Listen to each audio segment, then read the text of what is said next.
Pemirsa, Otoritas Jasa Keuangan mencatat outstanding pembiayaan industri fintech peer-to-peer lending atau pinjaman online tumbuh positif hingga November 2023. Outstanding pembiayaan industri pinjol tumbuh 18,06% secara tahunan menjadi 59,38 triliun rupiah.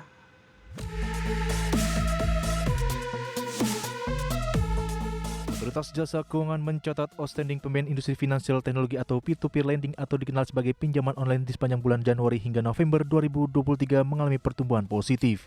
Bahkan outstanding pembiayaan pinjaman online kembali tumbuh double digit atau 18,05% di bulan November 2023 menjadi 59,38 triliun rupiah. Kepala Eksekutif Pengawas Lembaga Pembiayaan, Perusahaan Modal Ventura, Lembaga Keuangan Mikro, dan Lembaga Jasa Keuangan lainnya, Otoritas Jasa Keuangan Agusman mengatakan, outstanding pembiayaan pinjol pada November tahun lalu tumbuh dibandingkan dengan periode Oktober 2023 yang naik 17,66% secara tahunan, sebesar 58,05 triliun rupiah. Selain itu, tingkat risiko kredit macet atau tingkat One Prestasi 90 hari atau TWP 90 masih terjaga pada posisi yang baik. Pertumbuhan outstanding pembiayaan di November 2023 terus melanjutkan peningkatan menjadi 18,05% year on year. Di Oktober 2023, 17,66% year on year, dengan nominal sebesar 59,38 triliun rupiah.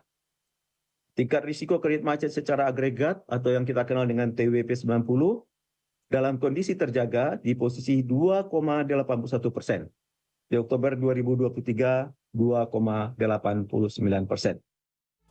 Sementara itu, OJK telah meluncurkan roadmap pengembangan dan penguatan layanan pendanaan bersama berbasis teknologi informasi atau LPBBTI Fintech P2P Lending tahun 2023 hingga 2028. Roadmap ini merupakan upaya OJK untuk mewujudkan industri fintech P2P Lending yang sehat, berintegritas, dan berorientasi pada inklusi keuangan dan perlindungan konsumen, serta berkontribusi kepada pertumbuhan ekonomi nasional. Roadmap juga sebagai panduan bagi segenap stakeholder di industri fintech P2P Lending mencapai visi tersebut. Dari Jakarta, Tim Liputan IDX Channel.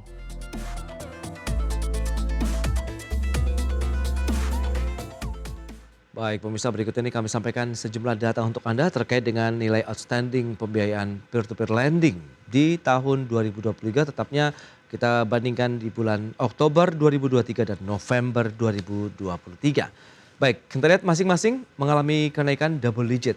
Di bulan Oktober naiknya 17,66% menjadi 58,05 triliun rupiah. Kemudian di bulan berikutnya November 2023 nilainya naik lagi menjadi 59,38 triliun rupiah.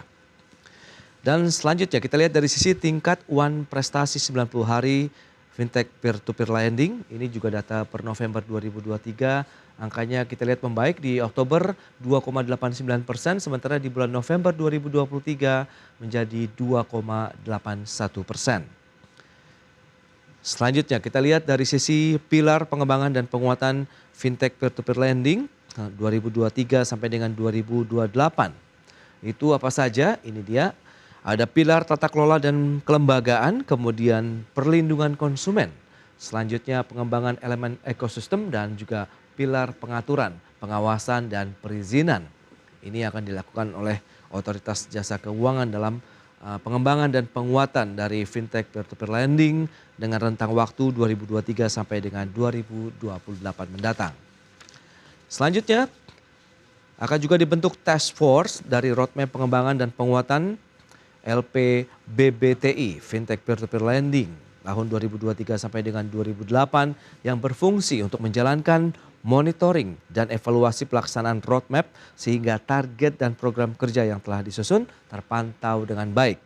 Kemudian anggotanya siapa saja? Ada OJK, Asosiasi dan Industri Fintech Peer-to-Peer Lending. Baik pemirsa, untuk membahas tema menarik kita hari ini, meneropong kinerja industri fintech di tahun 2024, kita sudah tersambung melalui Zoom bersama dengan Bapak Andriansah Tauladan. Beliau adalah Direktur Corporate Communication Asosiasi Fintech Pendanaan Bersama AFPI. Halo, selamat pagi Pak Andri. Selamat pagi. Ya, salam sehat Pak Andri. Salam sehat, terima kasih. Baik, terima kasih juga atas waktu yang disempatkan. Ini kita berbincang terkait dengan industri fintech begitu ya di tahun 2024. Tapi sebelum membahas lebih jauh, review terlebih dahulu nih terkait dengan kinerja industri fintech di sepanjang tahun 2023 lalu. Apakah memang sudah sesuai dengan target dan harapan dari pelakunya sendiri? Ya, terima kasih sebelumnya atas pertanyaannya. Jadi kalau dari sudut pandang kami dari AFPI, perkembangan yang terjadi tahun 2023 kemarin ini adalah sebuah perkembangan yang menjanjikan ya tentunya. Tadi data-data sudah bisa dilihat, kami sendiri mencatat pertumbuhan yang sehat dengan pertumbuhan hampir mencapai 20%, dan pertumbuhan tersebut juga diiringi dengan TKB 90 yang terjaga di angka 97,2%, di mana NPL tersebut masih di bawah 3% dan kami anggap itu sudah cukup sehat. Nah, kami juga merasa bahwa pertumbuhan kemarin itu juga cukup menjadi baseline, menjadi bagaimana cara kami membangun industri ini di tahun-tahun berikutnya.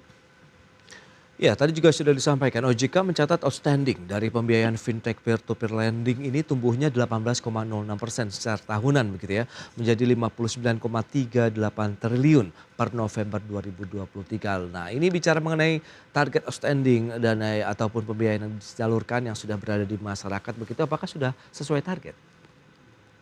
Ya, kami merasa pertumbuhan ini cukup sehat ya tentunya. Kami dari AFPI tentunya ingin terus mendorong perkembangan industri ini untuk menjadi semakin sehat dan sustainable. Tidak hanya sehat saja gitu saat sekarang, tapi sustainability itu menjadi salah satu perhatian khusus kami. Pertumbuhan industri fintech lending di tahun 2003 kemarin juga memberikan harapan akan kontribusi kami dalam memperluas inklusi keuangan dan juga meningkatkan aksesibilitas pendanaan bagi berbagai segmen masyarakat. Terutama yang menjadi segmen perhatian kami adalah yang tergolong unbankable, underbanked, dan underserved. Baik, lantas permasalahan apa yang sudah dipetakan di selama tahun 2023 lalu dalam menghadapi tahun 2024 ini? Yang paling utama saya ingin sampaikan adalah tentunya tugas AFPI di sini adalah untuk melindungi konsumen dan terus meningkatkan kinerja industri ini dalam rangka mendukung target inklusi keuangan yang tadi saya sebutkan. Hal ini berkaitan dengan tantangan yang kami identifikasi seperti dinamisnya perubahan-perubahan struktur tatanan sosial yang berakibat pada diperlukannya pengembangan secara terus-menerus dalam memitigasi risiko kredit. Ini menjadi sangat penting buat kami. Selain itu, keamanan data menjadi perhatian utama juga kami di industri. Kami terus bekerja sama dengan berbagai pihak untuk mengoptimalkan cybersecurity di industri ini demi menjaga para pengguna kami tentunya. Baik, berarti tantangannya masih sama dengan tahun 2023 lalu di tahun ini? Ada tantangan yang sama yang akan terus kami hadapi dan akan terus kami perbaiki dalam menghadapi tantangan tersebut dan memitigasi risikonya. Akan tetapi tantangan-tantangan baru seperti hal-hal yang berkaitan dengan iklim politik, pergantian pemerintahan, itu juga akan menjadi pengamatan kami ke depannya. Akan tetapi kami merasa bahwa hal tersebut adalah sebuah dinamika yang harus dihadapi oleh industri manapun dan kami harus bisa beradaptasi dalam menghadapi hal tersebut. Baik, dan nampaknya sudah menjadi perhatian juga dari pelaku usaha dan pemerintah khususnya otoritas jasa keuangan yang telah meluncurkan roadmap ini, Pak Andri ya, terkait dengan pengembangan dan penguatan layanan pendanaan bersama berbasis teknologi informasi atau fintech peer-to-peer lending tahun 2023 sampai dengan 2028 mendatang. Nah, seperti apa implementasinya? Tahan dulu jawabannya, kita akan bahas nanti di segmen berikutnya. Dan pemirsa, kami masih akan segera kembali usai jeda berikut ini.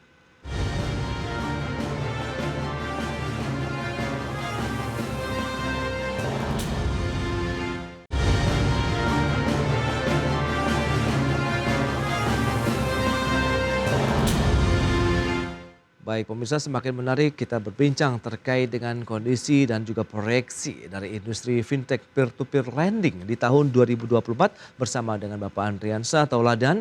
Beliau adalah Direktur Corporate Communication dari AFPI. Baik Pak Andri, kita akan lanjutkan kembali. Ini bicara mengenai OJK yang telah meluncurkan roadmap pengembangan dan penguatan layanan pendanaan bersama berbasis teknologi informasi fintech peer-to-peer lending 2023-2028 pada bulan November lalu. Nah, seperti apa? Mungkin bisa disampaikan implementasinya sejauh ini seperti apa? Ya, terima kasih sebelumnya atas pertanyaannya Mas Prasetyo. Jadi roadmap ini tentu kami industri sangat menyambut baik roadmap pengembangan dan penguatan industri fintech peer-to-peer lending atau yang bahasa resminya adalah LPBBTI. Sejauh ini kami terus berkolaborasi dengan OJK, jadi kita melakukan banyak diskusi, kita melakukan banyak koordinasi dalam penerapan roadmap tersebut. Nah, saat ini penerapan roadmap tersebut itu sudah dilaksanakan dan berada pada fase 1, di mana fase ini merupakan fase penguatan fondasi. Oke. Nah, dari 5 pilar yang tadi disebutkan, dimulai dari penguatan permodalan, lingkup yang disentuh, tata kelola manajemen risiko itu yang pertama, dan SDM itu menjadi perhatian utama. Yang kedua adalah penguatan pengaturan pengawasan perizinan.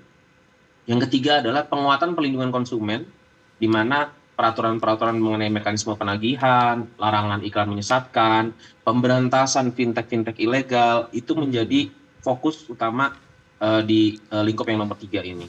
Lalu yang keempat adalah pengembangan elemen ekosistem. Nah, di sini ada poin di mana OJK memberikan ruang untuk peran asosiasi untuk dikuatkan. Oke. Karena penataan dan penguatan peran asosiasi sangat dibutuhkan untuk menjamin stabilitas industri ini agar dapat terlaksana dengan sehat. Yang terakhir adalah pengembangan infrastruktur data dan sistem informasi. Jadi pengembangan early warning system, sistem pelaporan online, itu juga terus dikembangkan di tahap fase 1 ini. Oke, tahap fase 1 ini apakah lebih kepada sosialisasi begitu ya, literasi juga kepada anggota dan konsumen posisinya?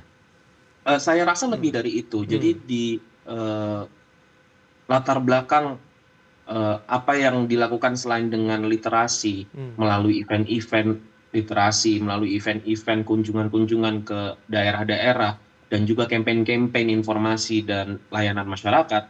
Oke. Di balik itu semua, seluruh pihak ya ekosistem dari fintech peer-to-peer lending ini juga bekerja keras menyiapkan infrastruktur yang diperlukan, baik itu infrastruktur dalam bentuk regulasi, Oke. infrastruktur dalam bentuk teknologi, maupun dari layanan-layanan produk yang bisa menjamin tadi keamanan dan mitigasi risiko untuk melindungi konsumen tersebut.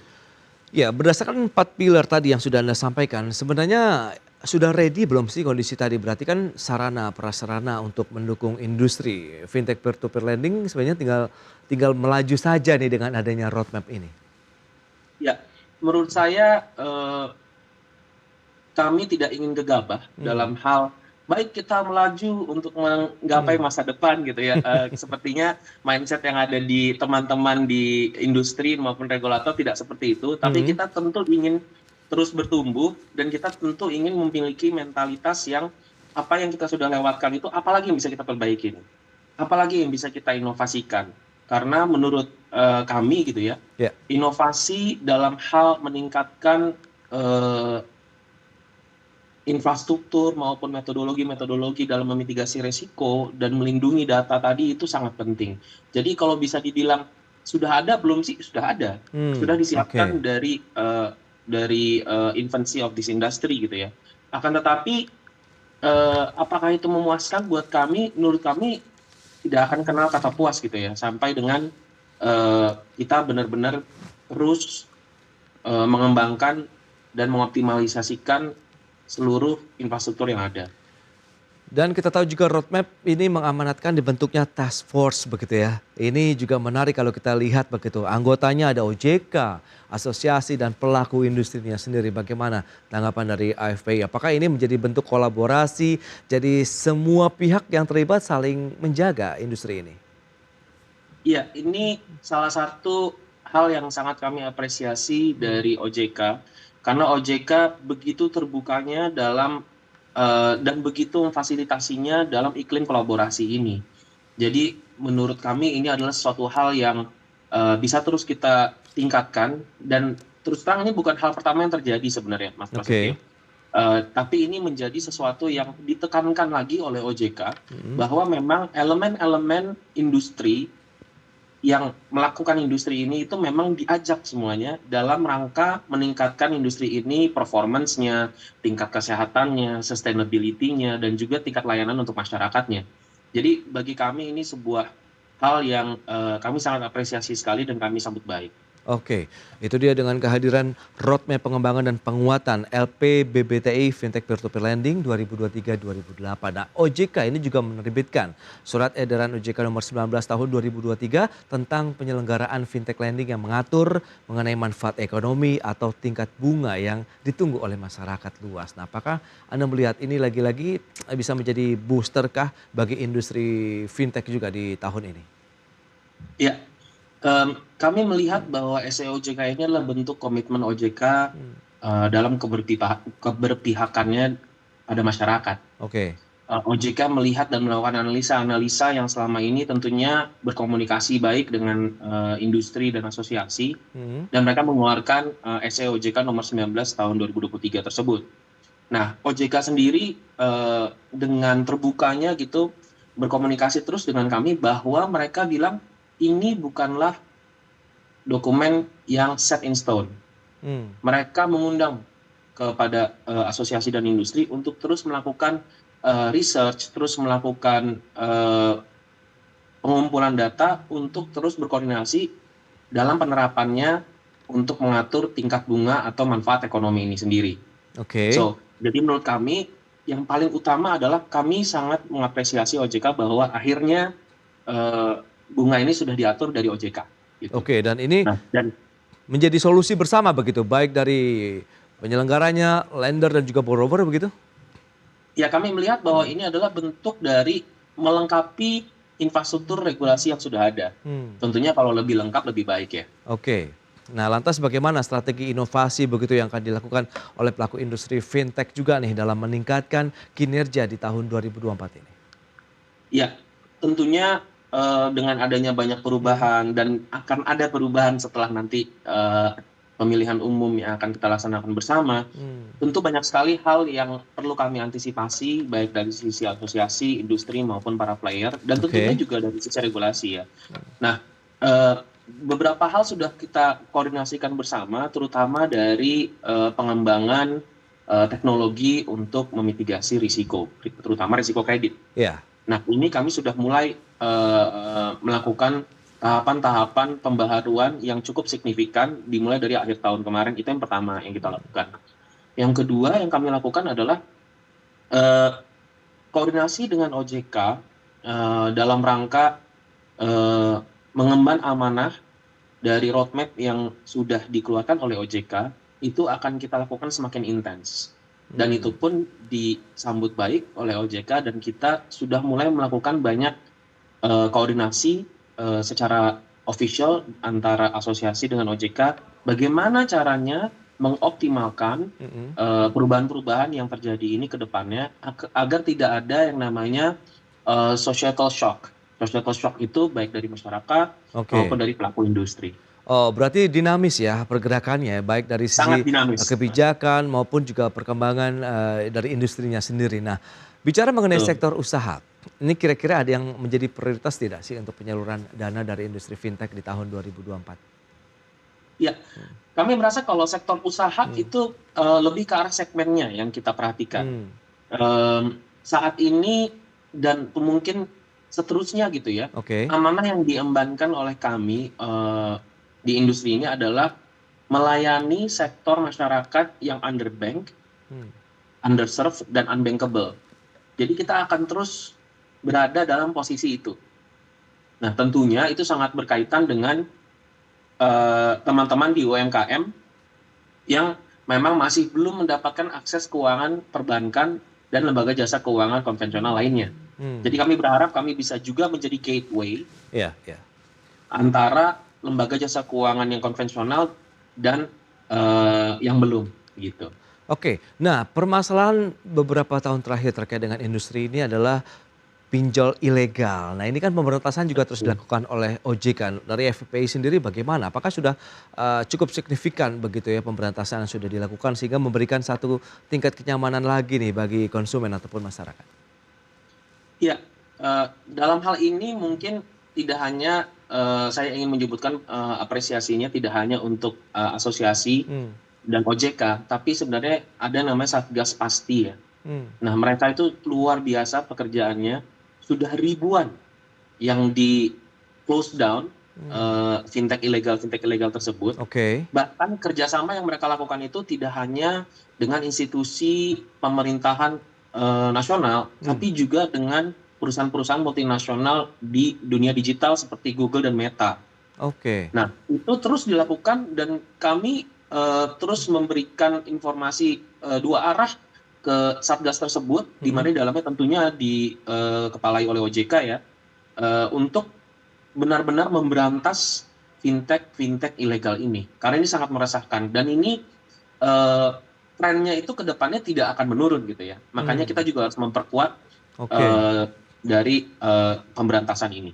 Baik, dari sisi kebijakan sudah sesuai, regulasinya juga sudah cukup memberikan rasa nyaman bagi pelaku usaha dan juga tadi pemberantasan terus dilakukan. Berarti optimis ya dalam menatap tahun 2024 ini untuk industri fintech peer-to-peer lending, begitu ya Pak Andri? Ya, harus optimis karena Baik. yang kami layani adalah masyarakat-masyarakat yang grassroots dan membutuhkan tentunya. Oke Pak Andri, terima kasih banyak atas waktu dan sharing yang sudah disampaikan. Ini menarik kalau kita bicara mengenai salah satu industri yang cukup berkembang dalam beberapa tahun terakhir ini. Terima kasih, selamat melanjutkan aktivitas Anda kembali. Salam sehat Pak Andri.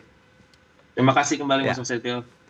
Baik pemirsa, 1 jam sudah saya menemani Anda dalam Market Review. Saya Prasetyo Wibowo beserta kerabat kerja yang bertugas undur diri. Terima kasih, sampai jumpa.